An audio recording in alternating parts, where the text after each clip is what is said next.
चला आता आपण जाऊ पुढच्या घटकाकडे.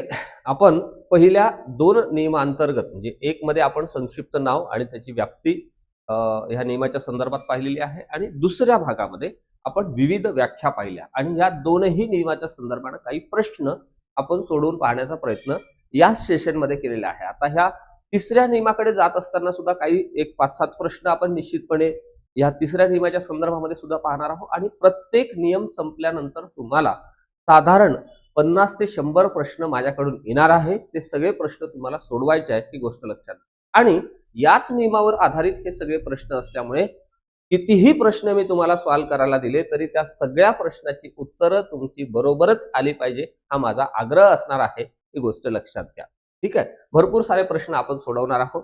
तर ते शेवटी ह्या सगळ्या नियमांनंतर एक महत्वाचा नियम पुस्तिकेच्या संदर्भामध्ये उल्लेख आपल्या सिलेबसमध्ये आहे. तो आहे विभागीय चौकशीच्या संदर्भामध्ये. आता विभागीय चौकशी ज्याला आपण डिव्हिजनल इन्व्हेस्टिगेशन म्हणतो ते का होते याचं कारण असं की ह्या सगळ्या शिस्त असेल, अपील असेल, वर्तणूक असेल, सेवेच्या संदर्भातल्या ज्या काही अटी आहे, नियम आहे, याचं तंतोतंत पालन आपण एक शासकीय कर्मचारी म्हणून एक लोकसेवक म्हणून झालं पाहिजे असं ह्या नियमांना अभिप्रेत आहे. कायद्याला सुद्धा अभिप्रेत आहे, संविधानाला सुद्धा अभिप्रेत आहे. मात्र त्यानुसार एक शासनाशी कटिबद्ध असलेला व्यक्ती लोकसेवक किंवा कर्मचारी ज्यावेळेस त्या नियमांचं पालन करत नाही किंवा नियमांचा भंग त्याकडून होतो त्यावेळेस निश्चितपणे विभागीय चौकशी होते. ही गोष्ट लक्षात घ्या. तोही पार्ट आपण डिटेलमध्ये पाहणार आहोत.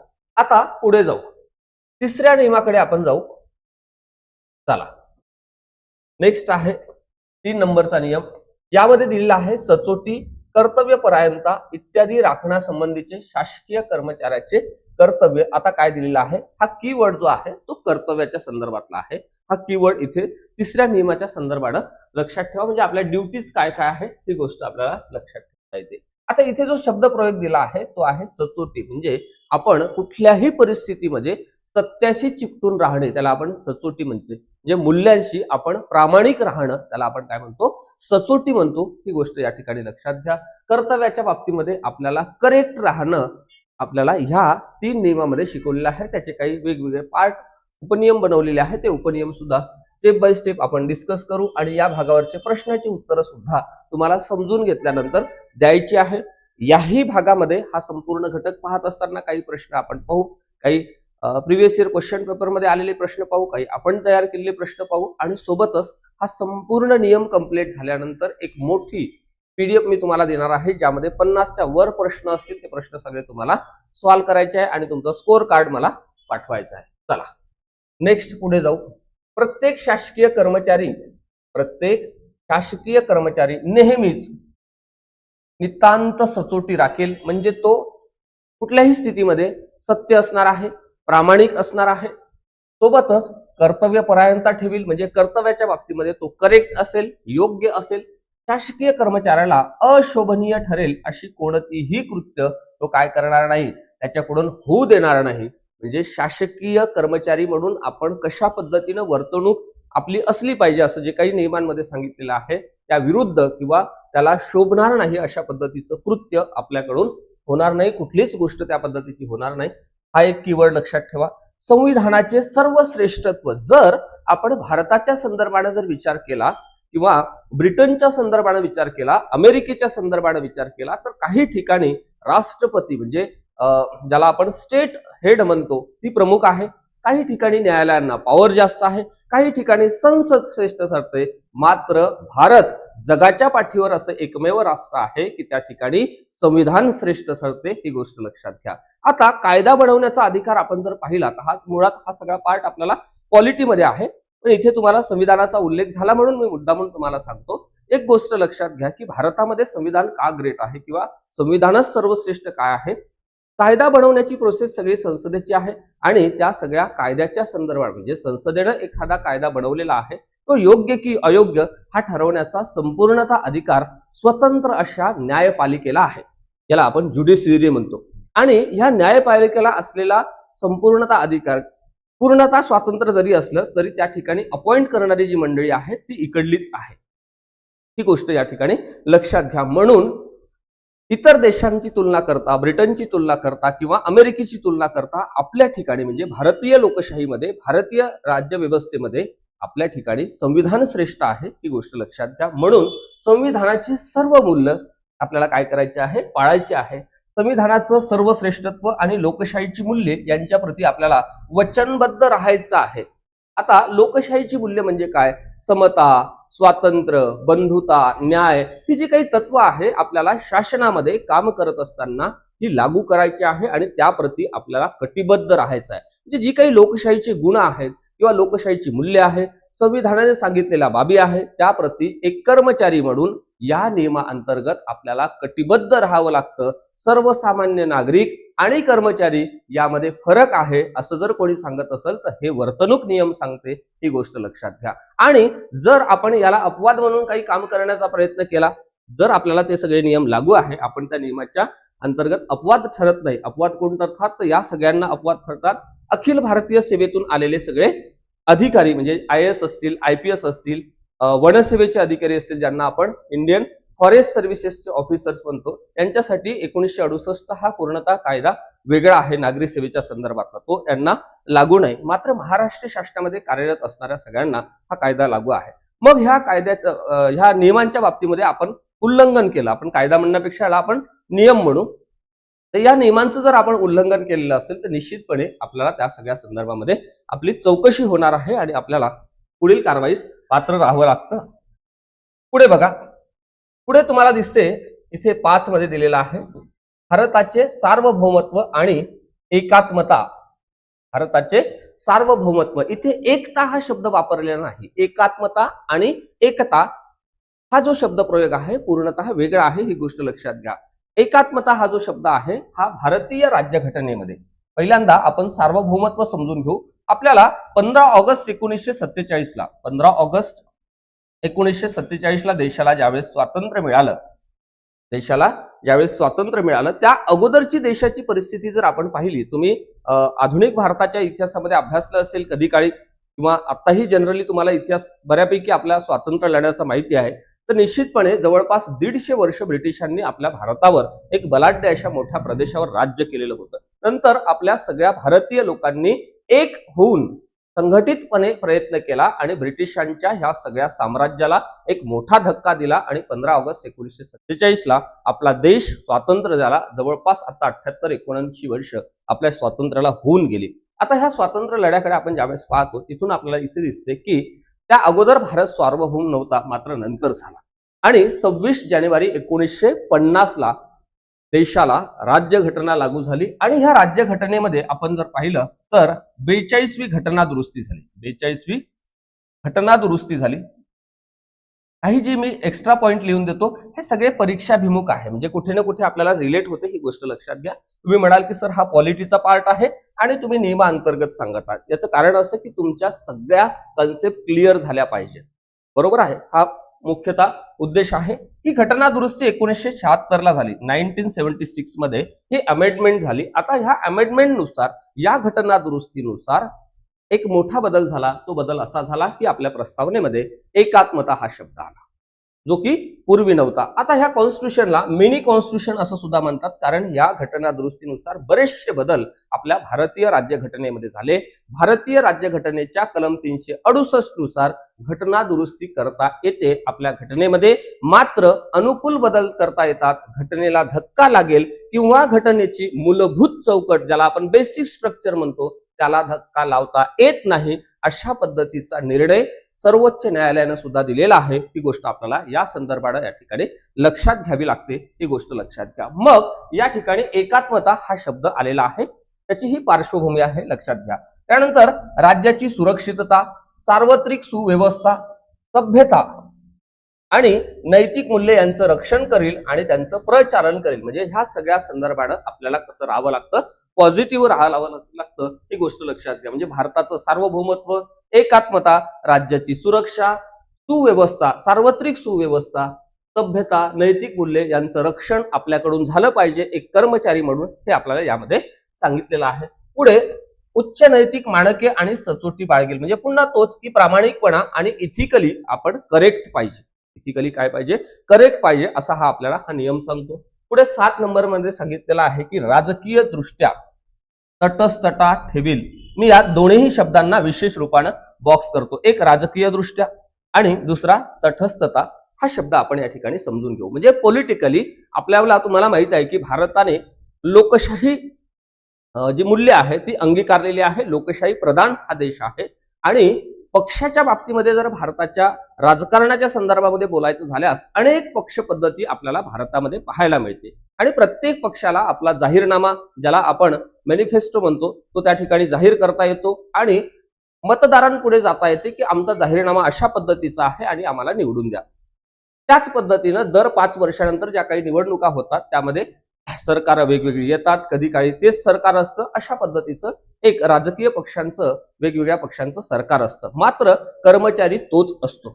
सरकार बदलली जातात, वेगवेगळ्या पक्षांची सरकार येतात, वेगवेगळ्या पक्षांची सरकार जातात, मात्र कर्मचारी तोच राहतो सिस्टीम मध्ये. एकदा जॉईन झाल्यानंतर रिटायरमेंट पर्यंत किंवा स्वतःहून सेवानिवृत्ती घेतपर्यंत, राजीनामा देतपर्यंत. बरोबर आहे. म्हणून आपल्याला कुठल्याही राजकीय पक्षाच्या संदर्भानं अँगल घेऊन चालता येत नाही, बाजू घेऊन चालता येत नाही, न्यूट्रल राहावं लागतं, तटस्थ राहावं लागतं. म्हणजेच काय तर कुठल्याही पक्षाची भूमिका आपल्याला कितीही आवडली तरी ती काय करता येत नाही, या ठिकाणी एक कर्मचारी म्हणून स्वीकारता येत नाही. सामान्य नागरिक आणि कर्मचाऱ्यांमध्ये हा खरं तर बेसिकली फरक आहे आणि कर्मचाऱ्यांसाठी हा नियम काय आहे, लागू आहे, ही गोष्ट लक्षात घ्या. पुढे जाऊ. पुढच्या टप्प्यामध्ये इथे एक प्रश्न आला. आता तसा हा प्रश्न फार साधा, सोपा, सरळ आहे. इथे जर तुम्हाला या प्रश्नाचं उत्तर देता येत असेल तर मी 1-2 सेकंदासाठी बाजूला होतो. तुम्ही प्रश्नाचं उत्तर देऊन बघा.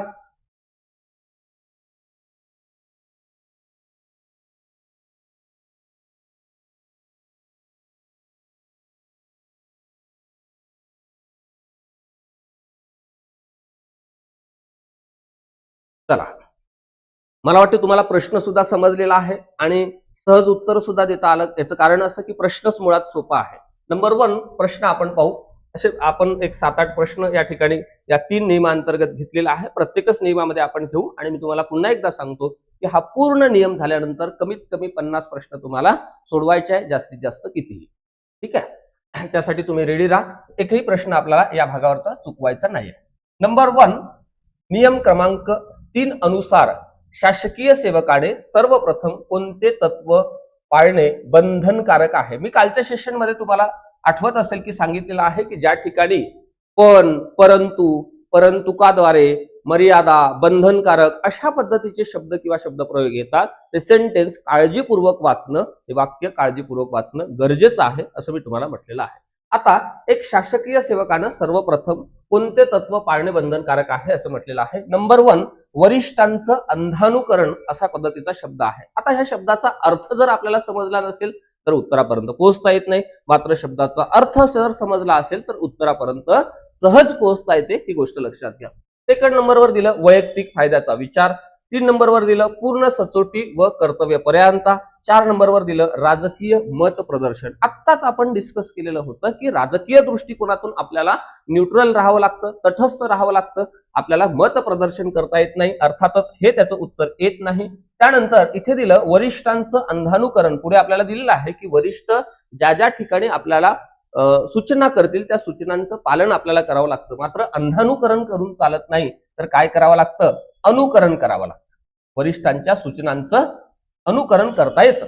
पुढे तुम्हाला दिसते वैयक्तिक फायद्याचा विचार. नाही, वैयक्तिक फायद्याचा विचार कुठल्याच टप्प्यावर आपल्याला एक शासकीय कर्मचारी म्हणून करता येत नाही. याचं योग्य जे उत्तर आहे ते याचं योग्य उत्तर येते पूर्ण सचोटी व कर्तव्यपरायणता, हे त्याचं काय आहे, आन्सर आहे. तुमच्यापैकी बऱ्याचशा मंडळींना आता 1-2 सेकंदामध्ये सुद्धा याचं उत्तर देता आलं असेल असं मला वाटते. मात्र ज्या दिवशी परीक्षेला हा प्रश्न येईल ना तो कठीण वाटायला.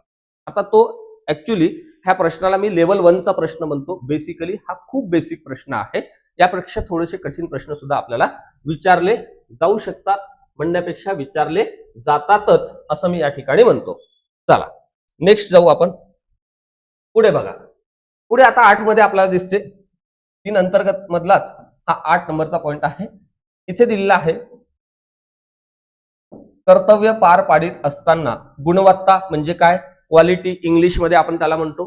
औचित्य आणि निपक्षपातीपणे म्हणजे कुठल्याच पक्षाची बाजू आपल्याला घ्यायची नाही आहे. न्यूट्रल राहून आपल्याला त्या ठिकाणी काम करायचं आहे. ज्यांच्यासाठी आपल्याला काम करायला सांगितलं त्यांच्यासाठीच काम करायचं आहे. मग ती व्यक्ती जवळची आहे की दूरची आहे, आपल्या भागातली आहे की नाही आहे, किंवा कुठल्या भाषेची आहे, अशा पद्धतीचा भेदभाव आपल्याला या ठिकाणी करता येत नाही. म्हणजे एक बाजू घेत नाही, न्यूट्रल राहून काम करायचं आहे, असं ह्या तत्वांचं अनुसरण करेल असं या ठिकाणी सांगितलेलं आहे. त्यानंतर उत्तरदायित्व आणि पारदर्शकता ठेवील, म्हणजे ट्रान्सपरन्सी लागतं, अगदी काचासारखी. बरोबर आहे. इतकी ट्रान्सपरन्सी या ठिकाणी आपल्याला काम करताना ठेवावी लागते असं त्यांनी या ठिकाणी सांगितलेलं आहे या नियमामध्ये. पुढे सांगितलेलं आहे उत्तरदायित्व म्हणजेच काय, तर आपण रिस्पॉन्सिबल आहोत, जबाबदार आहोत. काय आहोत? जबाबदार आहोत. आपली प्रणाली जी आहे ती लोकशाही प्रणाली आहे. आपण सर्वजण लोकांना जबाबदार आहोत, शासनाला जबाबदार आहोत, ही गोष्ट या ठिकाणी लक्षात घ्या. पुढे सांगितलेलं आहे लोकांप्रती विशेषतः, हा शब्द फार महत्वाचा आहे, दुर्बल घटकाप्रती प्रतिसादी असेल. आता प्रतिसादी असेल म्हणजे काय, हा सुद्धा एक तुम्हाला मला वाटते प्रश्न पडलेला असेल. तर प्रतिसादी असते म्हणजे रिस्पॉन्सिव्ह असणे, त्याला आपण काय असणे, जबाबदार असणे, ही गोष्ट लक्षात घ्या. याला म्हणतो आपण रिस्पॉन्सिव्ह.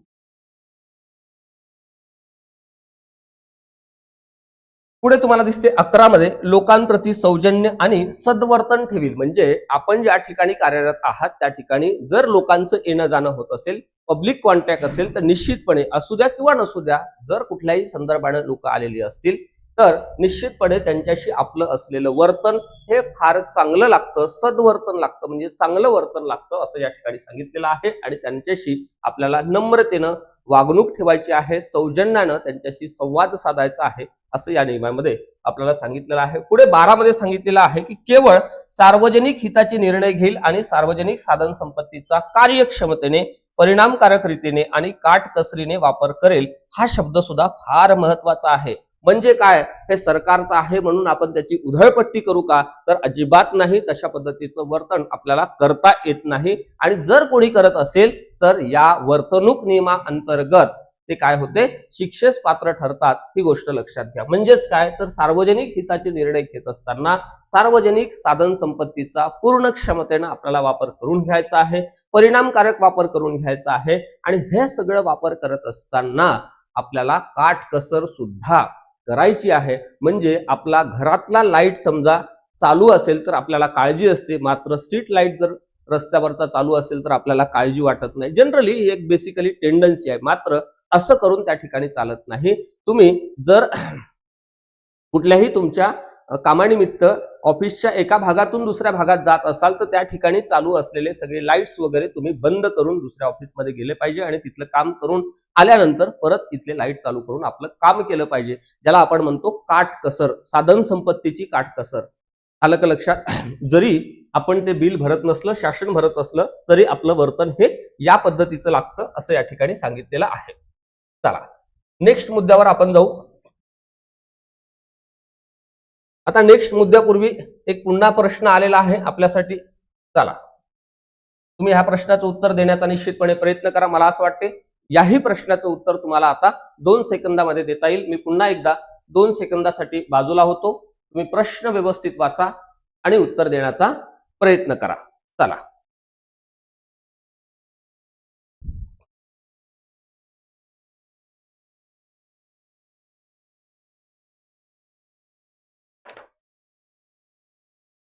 बघा, हा सुद्धा प्रश्न सोपा असल्यामुळे सगळ्यांना आला असेल. प्रश्न असा आहे 2 नंबरचा, खालीलपैकी वर्तन नियम क्रमांक 3 चे उल्लंघन ठरते. म्हणजे काय जर आपण केलं तर ह्या नागरी सेवा वर्तणूक नियम 1979 च्या कलम 3 अर्थातच नियम 3 अंतर्गत त्या ठिकाणी उल्लंघन ठरते त्या नियमांचं, असं आपल्याला सांगितलेलं आहे. नंबर 1 दिलेला आहे कार्यालयीन वेळेत प्रामाणिकपणे काम करणे. नंबर 2 दिलेला आहे शासकीय निर्णय वैयक्तिक स्वार्थासाठी वापरणे. नंबर 3 दिलाय वरिष्ठांच्या वैध आदेशांचं पालन करणे. आणि नंबर 4 मध्ये दिलेला आहे की जनतेशी नम्र वर्तन ठेवणे. बरोबर आहे. आणि आपल्याला काय विचारलं, आपल्याला विचारलेलं आहे उल्लंघन म्हणजे काय केल्यास कार्यालयीन वेळेमध्ये प्रामाणिकपणे काम करणे हे आपलं कामच आहे, जनतेशी नम्रपणे वर्तन ठेवणे हेही आपलं कामच आहे, वरिष्ठांच्या वैध आदेशांचं म्हणजे जे की वैध आहे, कुठलेही आदेश नाही, वरिष्ठांना काही सांगितलं ना आपण काही केलं असं होत नाही, एक ज्याला आपण काय म्हणतो की वैधता लागते, ठीक आहे. तर त्या वैध आदेशाचं पालन करणे. बी नंबर मध्ये दिलेला आहे शासकीय निर्णय वैयक्तिक स्वार्थासाठी वापरणे. आता शासकीय निर्णय वैयक्तिक स्वार्थासाठी वापरणे असं आपल्याला करता येत नाही. सार्वजनिक हितासाठीच हे शासन बसलेलं आहे आणि शासनाचं जे काही ज्याला आपण म्हणतो ध्येय धोरण आहे किंवा शासकीय निर्णय आहे याचा वापर हा आपल्याला कोणासाठी करायचा आहे, स्वार्थासाठी करायचा नसून सार्वजनिक हितासाठी करायचा आहे असं सांगितलेलं आहे. म्हणजे हे त्याचं आन्सर येते, हे उत्तर येते आणि हेच काय ठरते, उल्लंघन ठरते या नियमांतर्गत. ही गोष्ट लक्षात घ्या. म्हणजे बेसिकली हाही प्रश्न तुम्हाला सोपाच वाटला असेल, फक्त एक अशा पद्धतीचे काही प्रश्न इथे तयार होऊ शकतात हे मला तुम्हाला सांगायचं आहे. म्हणून इथे काही प्रश्न या नियमांतर्गत मी घेतलेले आहे. मागच्याही लेक्चरमध्ये काही नियम मुद्दामून मी तुमच्यासाठी घेतलेले आहे. चला पुढे जाऊ आपण. 13 मध्ये आपल्याला दिसतं इथे त्याच्या सार्वजनिक कर्तव्याशी संबंधित कोणतेही खाजगी हित घोषित करील आणि कोणताही विरोध असल्यास सार्वजनिक हित जपले जाईल अशा रीतीने तो मिटवण्यासाठी उपाय योजेल. म्हणजे आपल्याला या ठिकाणी सार्वजनिक हित हा कीवर्ड लक्षात ठेवायचा आहे की स्वार्थ किंवा स्वतःचं हित लक्षात न घेता सार्वजनिक हित लक्षात घेणं गरजेचं आहे. 14 मध्ये सांगितलेलं आहे त्याची कार्यालयीन कर्तव्ये बजावण्यावर परिणाम होईल अशा कोणत्याही व्यक्तीच्या किंवा संघटनेच्या कोणत्याही आर्थिक आबंधनामध्ये स्वतःला गुंतवून घेणार नाही असं सांगितलेलं आहे. म्हणजे कर्तव्य बजावत असताना त्या कर्तव्यावर कुठलाही निगेटिव्ह परिणाम होणार नाही, जेणेकरून आपण कुठल्याही संघटनेशी किंवा कुठल्याही व्यक्तीशी किंवा कुठल्याही आर्थिक व्यवहाराशी आपण गुंतल्यास आपल्या कर्तव्यावर परिणाम पडू नये असं आपल्याला या ठिकाणी सांगितलेलं आहे.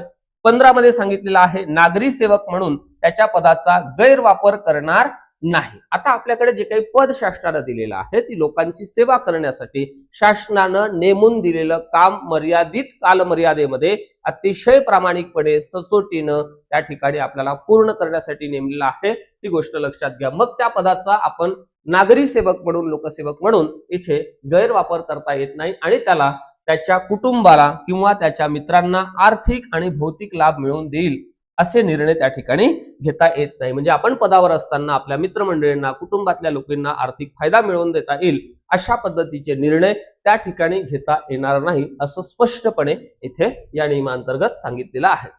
ओके, चला पुढे जाऊ. पुढे तुम्हाला दिसते 16 नंबरचा उपनियम फक्त गुणवत्तेनुसार निवड करील, निर्णय घेईल आणि शिफारस करेल. म्हणजे ज्या वेळेस तुमच्याकडे एखादा लाभार्थी येतो, एक 10 लाभार्थी आलेले आहेत, त्यातले काही तुमचे कुटुंबीय आहे, त्यातले काही मित्रमंडळ आहे, त्यातले काही ओळखीचे आहे आणि जनरल सगळे मंडळी आहेत, त्यावेळेस आपल्याला निपक्षपातीपणे काम करावं लागतं. कुटुंबातले व्यक्ती किंवा मित्रमंडळ हे बाजूला ठेवून जर त्या नियमामध्ये तो व्यक्ती बसत असेल तरच त्याला आपल्याला लाभ देता येतो, अन्यथा लाभ देता येत नाही असं स्पष्टपणे सांगितलेलं आहे. म्हणजेच फक्त गुणवत्तेनुसार निवड करायचा आहे, निर्णय घ्यायचा आहे आणि शिफारस करायची आहे असं स्पष्टपणे या ठिकाणी सांगितलेलं आहे. पुढे 17 मध्ये सांगितलं औचित्यपूर्वक आणि निपक्षपातीपणे. पुन्हा एकदा इथे हा वर्ड आला, निपक्षपातीपणे कार्य करेल आणि कोणाशीही विशेषतः समाजातील गरीब आणि वंचित घटकाशी भेदभाव करणार नाही. पहिल्यांदा तर या ठिकाणी काम करत असताना कोणाशीच भेदभाव करायचा नाहीये आणि विशेषतः आपल्याला गरीब लोकांना काय करायचं नाहीये, भेदभाव करायचाच नाहीये असं आपल्याला स्पष्टपणे या नियमांतर्गत सांगितलेलं आहे. जो की वंचित घटक आहे, गरीब घटक आहे, मुख्य प्रवाहापासून समाजाच्या विकासाच्या मुख्य प्रवाहापासून कोसो दूर राहिलेला आहे, अशा सगळ्या लोकांना खऱ्या अर्थानं शासन किंवा संविधान किंवा कायदा किंवा नियम हे सांगते की आपल्याला या सगळ्या लोकांना मुख्य प्रवाहामध्ये आणण्यासाठी वेळ प्रसंगी त्यांना प्रिफरन्स द्या, त्यांना वेळ प्रसंगी प्राधान्य द्या, मात्र त्यांना डावलू नका असं आपल्याला त्या ठिकाणी सांगतं. अर्थातच त्यांच्या हिताच्या संदर्भानं कटिबद्ध राहून काम करण्याची भाषा आपल्याला नियम, कायदा, संविधान आणि आपल्या लोकशाहीची मूल्ये त्या ठिकाणी शिकवतात. पुढे जाऊ. त्यानंतर आता बघा पुन्हा एकदा प्रश्न आलेला आहे, 3 नंबरचा प्रश्न आला. आता या प्रश्नासाठी सुद्धा मी थोडं एक बाजूला होतो आणि ह्याही प्रश्नाचं उत्तर तुम्ही देण्याचा निश्चितपणे प्रयत्न करा.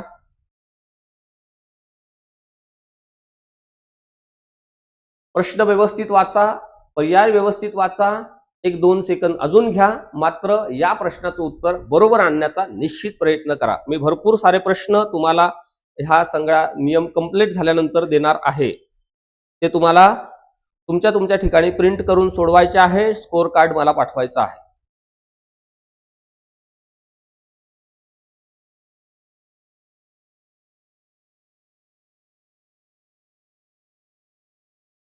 चला, तुमचं सोडवून झाला असेल आणि याही प्रश्नाचं उत्तर बरोबर आलं असेल. याचं कारण असं की हाही प्रश्न एकदम इझी कॅटेगरी मधला आहे. ठीक आहे, आपण भरपूर सारे प्रश्न वेगवेगळ्या परीक्षेत आलेले कठीण दर्जाचे सुद्धा पाहणार आहोत. बेसिकली पहिल्यांदा सोपे प्रश्न तुम्ही पहा. ठीक आहे, काही प्रश्न सोपेही असतात, म्हणजे अगदी सगळेच प्रश्न कठीण असतात अशातला अजिबात भाग नाही. आपल्याला सोप्याही प्रश्नाचं उत्तर डील करायचं आहे, मीडियमही प्रश्न त्या ठिकाणी व्यवस्थित डील करायचे आहे आणि कठीण प्रश्नाला सुद्धा कसं डील करायचं मी तुम्हाला हेही सांगतो. आणि एखाद्या प्रश्नाचं उत्तर आपल्याला ताळमेळ करून जुळवताही आलं नाही, काही आठवतही नाही, तर त्यावेळेस सुद्धा काय करायचं, तसे सुद्धा प्रश्न या ठिकाणी अप्रोच डेव्हलपमेंटसाठी आपण घेणार आहोत. ही गोष्ट लक्षात घ्या. आता इथे प्रश्न दिलाय 3 नंबरचा. नियम क्रमांक 3 अंतर्गत शासकीय सेवकाने कसे वर्तन ठेवावे. कोणी? शासकीय सेवकाने वर्तन कसे ठेवावे असं सांगितलेलं आहे. आता ए मध्ये सांगितलं निष्काळजी व उदासीन, बी मध्ये सांगितलं पक्षपाती, सी मध्ये सांगितलं शिस्तबद्ध व जबाबदार आणि डी मध्ये सांगितलं स्वेच्छाचारी. म्हणजे स्वेच्छाचारी म्हणजे मनोमन आपल्याला वाटेल तसं. बरोबर आहे. नंबर 1 निष्काळजी आणि उदासीन असं आपल्याला करायचं नाहीये. आपल्याला काम करत असताना काळजीपूर्वक करायचं आहे, म्हणून हे उत्तरात येत नाही. कसं करायचं आहे? काळजीपूर्वक करायचं आहे. त्यानंतर पक्षपातीपणा अजिबात येत नाही. आत्ताच आपण पाहिलं की आपल्याला काम करत असताना निष्पक्षपातीपणा आपल्याला त्या ठिकाणी बाळगायचा आहे. 3 नंबरला दिलं शिस्तबद्ध व जबाबदार. कम्प्लिटली आपल्याला रिस्पॉन्सिबल राहून प्रतिसादी राहून त्या ठिकाणी काम करायचं आहे आणि वेल डिसिप्लिन मध्ये काम करायचं आहे. हे करेक्ट आहे 3 नंबर. आणि स्वेच्छाचारी म्हणजे मनोमन आपल्या मनाला वाटेल तसं करायचं नाही आहे, तर सार्वजनिक हित पाहून नियमामध्ये आपल्याला सांगितलं त्या पद्धतीनंच आपल्याला एक शासकीय कर्मचारी म्हणून वर्तन करायचं आहे. आपल्याला मनोमन वाटेल तसं वागता येत नाही अशी गोष्ट या नियमांतर्गत सांगितलेली आहे. म्हणजे हे नंबर 4 सुद्धा येत नाही. 3 नंबर हे याचं काय असेल? आन्सर असेल. ही गोष्ट लक्षात घ्या. म्हणजेच शासकीय सेवकाचं वर्तन हे शिस्तबद्ध असावं, रिस्पॉन्सिबल असावं, जबाबदार असावं. ही गोष्ट लक्षात घ्या. करेक्ट. चला पुढच्या मुद्द्याकडे जाऊ. पुढचा पॉइंट तुम्हाला दिसतो 18 मध्ये. जे कोणत्याही कायद्याच्या नियमांच्या, बरोबर आहे, कायदा म्हणजे ऍक्ट, नियम म्हणजे रूल्स, जे आता आपण पाहतो ते सगळे रूल्स आहे, ते कायदे नाहीये. विनियमांच्या आणि प्रस्थापित प्रथेच्या विरुद्ध आहे किंवा असू शकते असे कोणतेही कृत्य करण्यापासून दूर राहील. म्हणजेच काय तर नंबर 1 कायद्याने एखादी गोष्ट आपल्याला सांगितलेली आहे, नियमाने एखादी गोष्ट सांगितलेली आहे किंवा तशा पद्धतीचा एखादा प्रघात आहे, तर तो आपल्याला काय करायचा आहे? पाळायचा आहे. त्या विरुद्ध जाऊन आपल्याला काम करता येत नाही, तशा पद्धतीचं कृत्य करता येत नाही असं आपल्याला 18 मध्ये सांगितलं. पुढे 19 मध्ये सांगितलेलं आहे त्याचे कर्तव्य पार पाडत असताना शिस्त राखील. मी याला बॉक्स करतो. आणि त्याला यथोचितरित्या कळवण्यात आलेल्या कायदेशीर आदेशांचं पालन करण्यास जबाबदार असेल. मात्र जे आदेश आलेले आहेत ते कसे पाहिजे? कायदेशीर पाहिजे. बेकायदेशीर आदेश समजा तुम्हाला कोणी दिलेले असतील तर ते काही करण्याच्या बाबतीमध्ये तुम्ही कटिबद्ध नसाल. कायदेशीर आदेश आपल्यावर बंधनकारक आहे, ही गोष्ट लक्षात घ्या. हे जे कीवर्ड आहे शिस्त राखील, कायदेशीर, याकडे आपण विशेष रूपाने लक्ष देणं गरजेचं आहे. यावरचाही प्रश्न आपण पाहणार आहोत.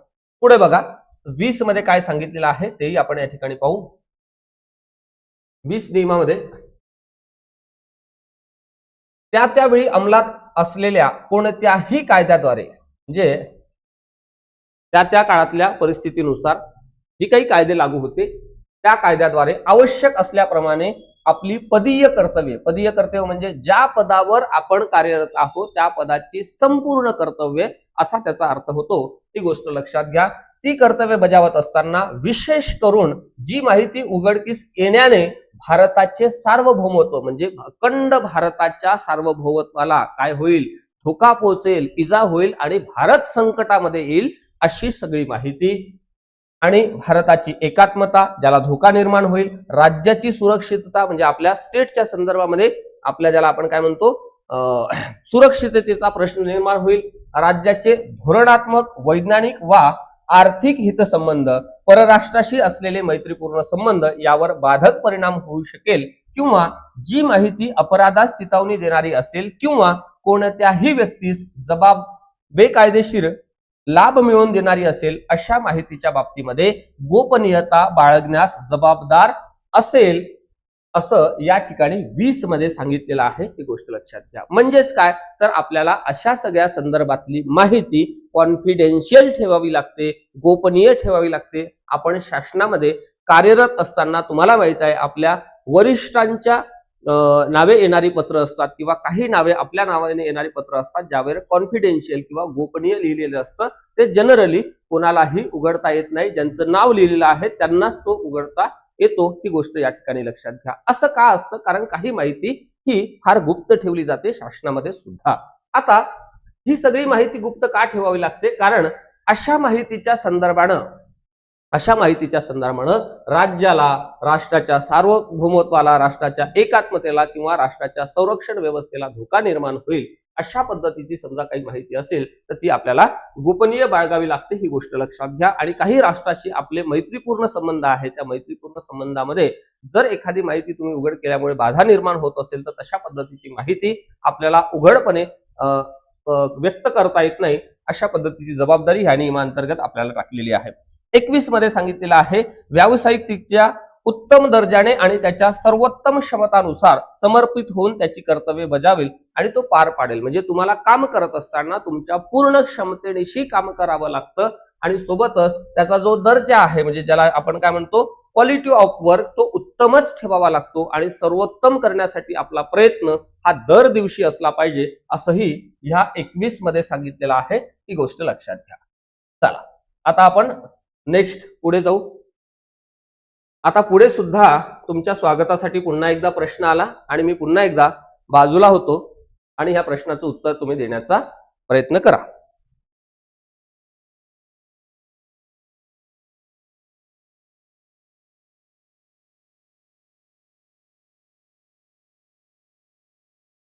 चला हाही प्रश्न फार एकदम मी म्हणेल की याला सोप्या कॅटेगरीचा हा प्रश्न आहे. त्यामुळे याही प्रश्नाचं उत्तर तुम्हाला 2 ते 3 सेकंदात यायला पाहिजे. तर एमपीएससी ने आपल्याला एक जवळपास 36 सेकंद दिलेले आहे. म्हणजे 60 मिनिटांमध्ये आपल्याला 100 प्रश्न सोडवायचे आहे. याचा अर्थ एक साधारण 36 सेकंद आपल्याला एका प्रश्नाला येतात. पण तुम्ही इथे सोपा प्रश्न असल्यामुळे 2 ते 3 सेकंदात उत्तर देण्याचा प्रयत्न करा. चला नेक्स्ट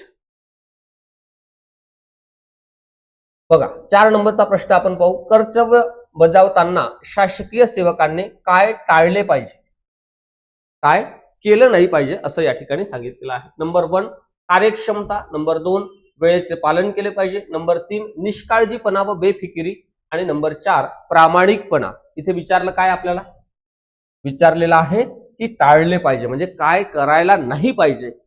कोण शासकीय सेवकानं कर्तव्य बजावत असताना असं स्पष्टपणे सांगितलेलं आहे. हे त्या प्रश्नाला म्हणायचं आहे. म्हणजे काय करायचं आहे तर कार्यक्षमतेनं निश्चितपणे काम करायचं आहे आणि ते काम क्वालिटीचं असलं पाहिजे, उत्तम दर्जाचं असलं पाहिजे असंही आपण आता ह्या नियमामध्ये पाहिलं. त्यानंतर वेळेचं आपल्याला भान ठेवून काम करायचं आहे. म्हणजे शासकीय काम काल मर्यादेमध्ये करावं आपल्याला लागतं. हेही पुढे आपल्याला दिलेलं आहे, सांगितलेलं आहे. त्यावरही आपण डिस्कस करू. त्यानंतर 3 नंबरवर दिसते तुम्हाला निष्काळजीपणा आणि बेफिकिरी. हे आपल्याला काय करायचं आहे टाळायचं आहे. म्हणजे हे याचं आन्सर आहे.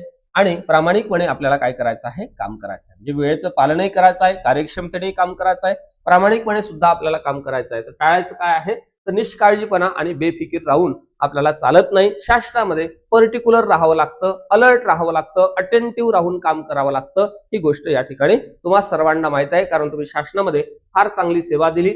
ही सेवा देत असताना मला असं वाटतं की तुम्ही आतापर्यंत नॉन गॅजेटेड म्हणून सेवा दिली आणि लवकरच आता आपण गॅजेटेड म्हणून सेवा द्यावी ही माझी इच्छा आहे. चला पुढे जाऊ. पुढे तुम्हाला दिसते त्यानंतर त्याचं स्पष्टीकरण दिलं तेही आपण या ठिकाणी पाहू. शासकीय कर्मचारी वारंवार त्याला नेमून दिलेले काम त्यासाठी विहित केलेल्या कालमर्यादेमध्ये. आता हा जो आहे हा कीवर्ड आहे, लक्षात ठेवा. आताच आपण पाहिलं हा काय आहे कीवर्ड आहे. तुम्हाला जो काही वेळ दिलेला आहे त्या वेळेमध्ये ज्याला आपण टाइम बॉन्ड म्हणतो हा काय आहे मी म्हणेल की याला टाइम बॉन्ड.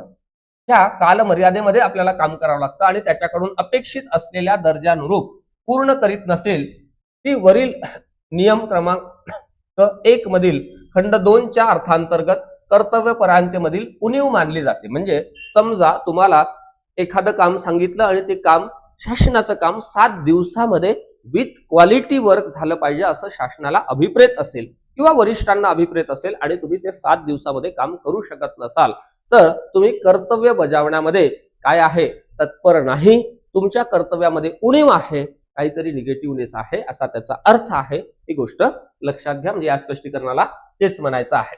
पुढे जाऊ आपण. चला,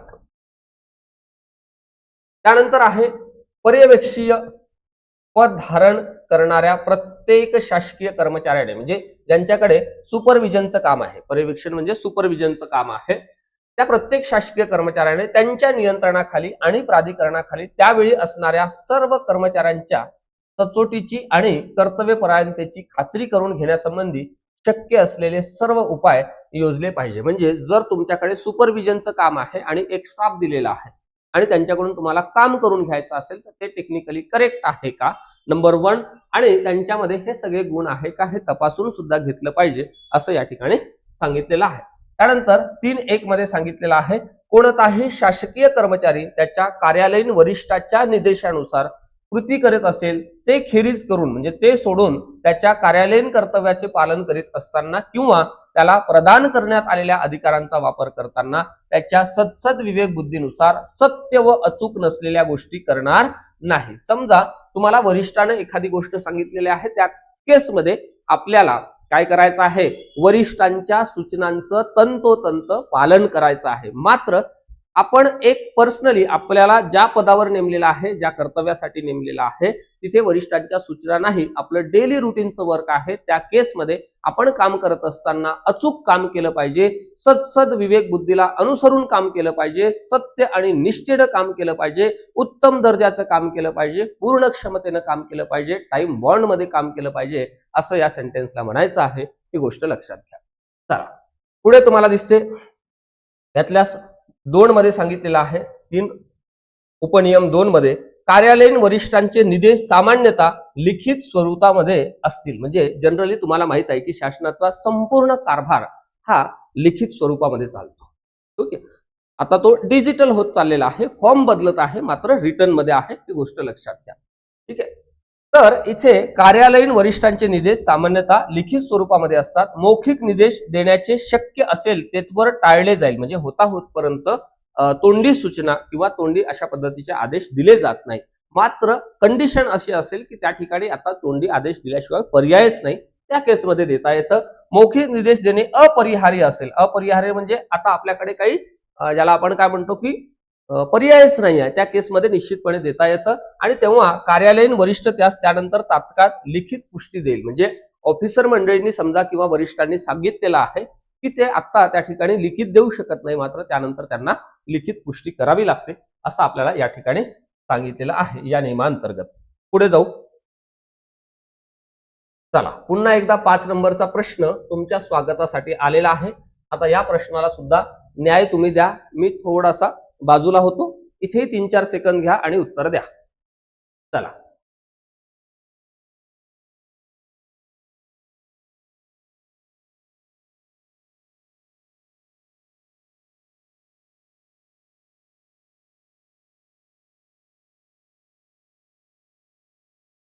चला, मला असं वाटते हाही प्रश्न तुम्हाला अगदी सोपा वाटला, एकदम इझी कॅटेगरीचा वाटला. का? कारण आपण अगदी सोप्या पद्धतीनं समजून घेतोय. मला असं म्हणायचं आहे की तुमचे पहिला प्रश्नपत्रिकेचा संच 100 प्रश्नांचा, दुसरा 100 प्रश्नांचा जो संच आहे त्यामध्ये कुठेही एकही प्रश्न तुम्हाला कठीण जाता कामा नये, हा खरं तर माझा उद्देश आहे. ठीक आहे. 5वा प्रश्न पाहू आपण. प्रश्नाला काय म्हणायचं आहे तेही आपण समजून घेऊ. खालीलपैकी कोणते विधान नियम क्रमांक 3 शी सुसंगत आहे? म्हणजे नियम क्रमांक 3 ला धरून आहे. सुसंगत म्हणजे त्याला धरून आहे. नंबर 1, शासकीय सेवकाने स्वतःचे मत सार्वजनिकपणे मांडावे. 2 नंबर दिलं, शासकीय सेवकाने पदाची प्रतिष्ठा राखावी. 3 नंबर दिलं म्हणजे सी मध्ये दिलंय, सेवकाने खाजगी व्यवसायाला प्राधान्य द्यावे. आणि डी मध्ये सांगितलं सेवकाने आदेश दुर्लक्षित करावे. हे काय म्हटलेलं आहे आपल्याला, प्रश्नाने विचारलेला आहे की खालीलपैकी कोणते विधान नियम क्रमांक 3, नियम म्हणजे कोणते नियम, आपले नागरी सेवा नियम वर्तणूक 1979 2016 पर्यंत झालेल्या सुधारणेसहित नियम क्रमांक 3 शी सुसंगत आहे असं आपल्याला विचारलेलं आहे. ठीक आहे. आता शासकीय सेवकाने स्वतःचे मत सार्वजनिकपणे मांडावे का, तर अजिबात मांडू नये. शासकीय सेवकाने पदाची प्रतिष्ठा राखावी का, करेक्ट राखावी. सेवकाने खाजगी व्यवसायाला प्राधान्य द्यावे, खाजगी व्यवसाय करता येत नाही. सेवकाने आदेश दुर्लक्षित करावे का, अजिबात नाही. आदेशाचं आपल्याला तंतोतंत पालन करावं लागतं असंच आपण आता पाहिलेलं आहे. एक थोड्या वेळापूर्वी, मला आठवत वाटते की 2-3 मिनिटापूर्वी आपण हा घटक पाहिलेला आहे. चला नेक्स्ट पुढे जाण्याचा प्रयत्न करू. तुम्हाला सगळ्या प्रश्नाची उत्तरं येत आहे. जर हे प्रश्न सोपे वाटले असेल, थोडेसे आपण हार्डनेस अजून वाढवणार आहोत, ही गोष्ट लक्षात घ्या. ठीक आहे. कितीही कठीण प्रश्न आला तरी तो आपला बरोबरच येणार आहे, कारण प्रत्येक नियमावर आपण 100 पेक्षा जास्त प्रश्न तुमच्याकडून सॉल्व्ह करून घेणार आहे. ठीक आहे. माझं सगळ्यांकडे वैयक्तिक लक्ष आहे, सामूहिक सर्वांसाठी ज्याला आपण काय म्हणतो कॉमन शिकवत असलो तरीही. ठीक आहे. आणि तुम्हालाही कुठल्याही टप्प्यावर काही अडचण गेल्यास मी ऑलवेज तुमच्यासोबत आहे. 3 नंबर, चला. शासकीय कर्मचारी त्याला त्याच्या कार्यालयीन वरिष्ठाकडून मौखिक निर्देश मिळाल्यानंतर शक्य तेवढ्या लवकर त्यास लेखी पुष्टी मिळविल आणि अशा प्रकरणी निर्देशाची लेखी पुष्टी देणे हे कार्यालयीन वरिष्ठाचं कर्तव्य असतं. बरोबर आहे. समजा वरिष्ठाने सांगितलं की आता आपण याला आपण काय म्हणतो की लेखी देऊ शकत नाही, मात्र जेवढ्या लवकर होते तेवढ्या लवकर आपल्याला त्यांना लेखी पुष्टी द्यावी लागते. 4 पोट नियम क्रमांक 3 मधील कोणत्याही गोष्टीचा अर्थ शासकीय कर्मचाऱ्याला अधिकार आणि जबाबदाऱ्या यांच्या वाटप योजनेअन्वये ज्या सूचना किंवा मान्यता मिळवणे आवश्यक नसते तेव्हा वरिष्ठ अधिकाऱ्याकडून किंवा प्राधिकरणाकडून सूचना किंवा मान्यता मिळवण्याची जबाबदारी टाळण्याचा अधिकार त्यास प्रदान केला जातो, असा अर्थ त्याचा लावता येत नाही असं त्यांनी त्या ठिकाणी सांगितलेलं आहे. ही गोष्ट लक्षात. म्हणजेच काय, तर कोणत्याही गोष्टीचा अर्थ शासकीय कर्मचाऱ्याला अधिकार आणि जबाबदाऱ्या यांच्या वाटप योजनेअन्वये ज्या सूचना किंवा मान्यता मिळवणे आवश्यक नसते आणि वरिष्ठ अधिकाऱ्याकडून किंवा प्राधिकरणाकडून सूचना किंवा मान्यता मिळवण्याची जबाबदारी टाळण्याचा अधिकार आहे असा त्याचा अर्थ प्रदान केला जात नाही. ही गोष्ट लक्षात घ्या. त्यानंतर पुढे इथे अजून एक प्रश्न आलेला आहे. हाही प्रश्न तुम्ही या ठिकाणी, मला वाटते भरपूर प्रश्न आहेत आता. ठीक आहे. चला स्टेप बाय स्टेप एक एक प्रश्न पाहू. आता प्रश्न क्रमांक 6 तुम्ही सोडवण्याचा प्रयत्न करा. मी पुन्हा एकदा 1 सेकंदासाठी बाजूला होतो.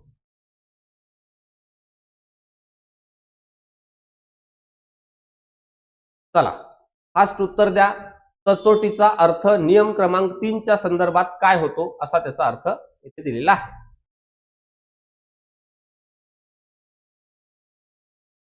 चला फास्ट उत्तर द्या. 6 नंबरचा प्रश्न आहे. चला मी येतो प्रश्नाकडे. चलो नेक्स्ट 6 नंबर क्वेश्चन. सचोटीचा अर्थ नियम क्रमांक 3 च्या संदर्भामध्ये काय होतो? हुशारी होतो का? हुशारी होत नाही. कायद्याची भीती होते का? नाही होत. प्रामाणिकपणा व नैतिक शुद्धता होते का? करेक्ट होते. वरिष्ठांना खुश ठेवणे का? अजिबात नाही. बरोबर आहे. वरिष्ठांना खुश ठेवणे नाही, वरिष्ठांच्या सूचनांचं आदेशांचं तंतोतंत पालन करणे हे क्रमप्राप्त आहे, मात्र त्यांना खुश ठेवलं पाहिजे असं वगैरे काही कुठं नियमांमध्ये दिलेलं नाही. त्यानंतर 7व्या नियमाकडे आपण जाऊ. 7व्याही नियमाच्या संदर्भात तुम्ही उत्तर देण्याचा प्रयत्न करा. ठीक आहे. आपण आता सोबत हे सगळे प्रश्न इथून पुढे असलेले सगळे सोडवू. 7 नंबरचा प्रश्न आहे. नियम क्रमांक 3 नुसार शासकीय सेवकाने कर्तव्य बजावताना कोणत्या गोष्टीला प्राधान्य द्यावे?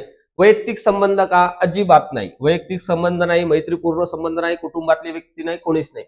राजकीय विचार का? नाही. आपण पाहिलेलं आहे की राजकीय बाबतीमध्ये आपल्याला तटस्थ राहावं लागतं, न्यूट्रल राहावं लागतं, हे आपण निश्चितपणे पाहिलं.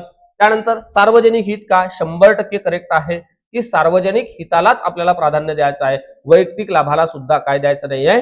आपल्याला त्या ठिकाणी कर्तव्य बजावत असताना प्राधान्य देता येत नाही असं स्पष्टपणे आपण आता पाहिलेला आहे, त्यामुळे हाही प्रश्न तुम्हाला निश्चितपणे सोपा कॅटेगरीचा वाटत असेल. मात्र तुमच्यापैकी बऱ्याच लोकांना हाही प्रश्न कठीण. याचं कारण काय?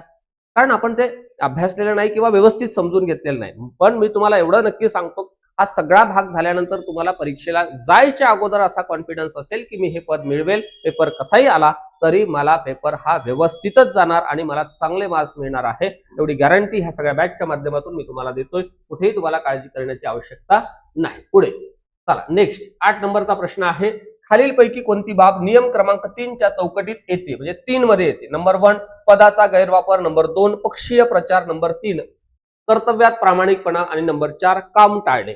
तर तुम्हाला स्पष्ट इथे दिसते, पदाचा गैरवापर आपल्याला करता येत नाही, ठीक आहे.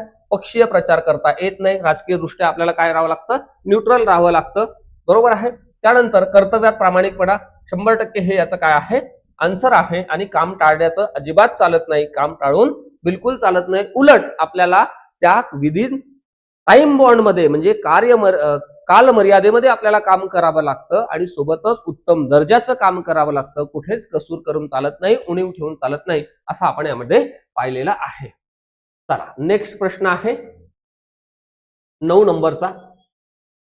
9 नंबरचा प्रश्न आहे, नियम क्रमांक 3 चे पालन केल्यास कोणता परिणाम अपेक्षित असतो, अशा पद्धतीचा प्रश्न आहे. नियम क्रमांक 3 चे पालन केल्यास कोणता परिणाम अपेक्षित असतो, म्हणजे याचं जर व्यवस्थित पालन झालं 3 क्रमांकाच्या नियमाचं तर काय होऊ शकतं, अशा पद्धतीचा हा प्रश्न आहे. प्रशासनात अराजकता म्हणजे अस्ताव्यस्तपणा, ठीक आहे, असं काय होत नाही. लोकांचा प्रशासनावर विश्वास वाढतो. 3 नंबर मध्ये दिलं, सेवकामध्ये भीती वाढते. 4 नंबर मध्ये निर्णय प्रक्रियेत विलंब होतो. तर अराजकता हा निगेटिव्ह अँगल आहे, हा येत नाही. सेवकांमध्ये भीती वाढते का, अजिबात वाढत नाही.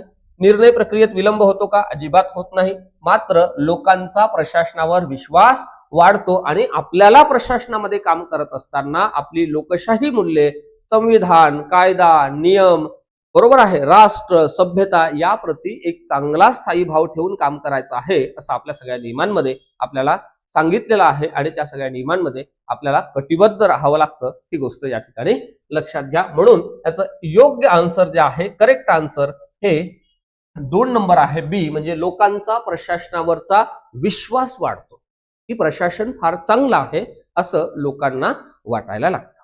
आता आजच्या या भागामध्ये आपण थोडासा पॉज घेऊ, बरोबर आहे. यानंतरच्या भागामध्ये आपण यानंतरचे जे काही नियम आहेत ते स्टेप बाय स्टेप पाहू. मात्र मी तुम्हाला सांगतो की जेवढा सगळा भाग आपला होत आहे तो वारंवार व्यवस्थित पहा, पूर्णतः समजून घ्या.